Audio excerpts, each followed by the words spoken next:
Bonjour à tous et bienvenue dans cette nouvelle vidéo. Aujourd'hui, troisième partie de comment bien débuter dans l'ésotérisme. Après vous avoir parlé des objets à posséder et les choses à ne pas faire, je vais vous parler de vos émotions. En effet, quand vous faites de la voyance, que ce soit de la cartomancie, que ce soit quand vous allez tirer les cartes, que vous allez faire du pendule, que vous faites euh, voilà, par exemple, je vous conseille d'essayer de contrôler vos émotions.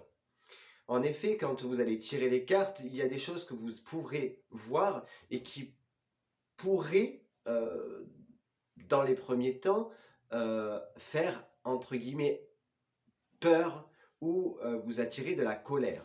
Et cette peur, il va falloir essayer de ne pas la montrer et essayer de gérer ses émotions.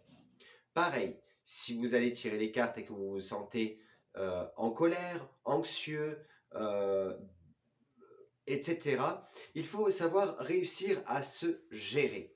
Pour cela, avant de tirer les cartes ou avant d'utiliser votre pendule, vous pouvez évidemment faire de la méditation, de la relaxation, mettre de la musique zen par exemple.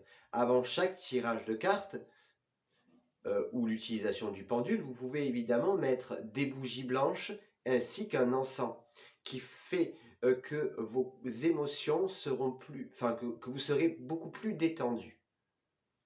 En- pareil pour la colère.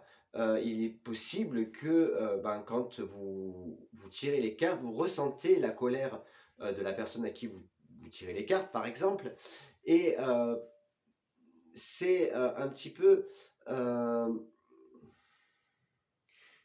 surtout pour les personnes empathiques. Si vous êtes quelqu'un d'assez empathique, vous allez ressentir la colère ou les émotions des autres. Et là, il va falloir réussir à se contrôler.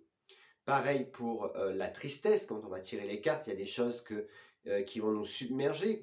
Un médium, quand il va voir, par exemple, un défunt ou un esprit, va recevoir ces émotions très fortes et il va falloir se contrôler, réussir à passer entre guillemets au-dessus de ces émotions pour pouvoir faire en sorte de bien faire son travail. Voilà, j'espère que cette vidéo vous a plu.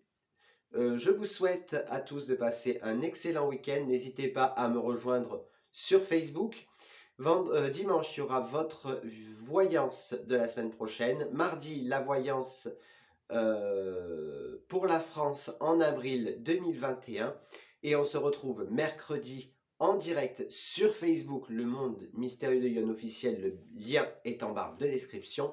Pour la voyance avril 2021, la suite. Je vous fais à tous de très gros bisous. Ciao, ciao.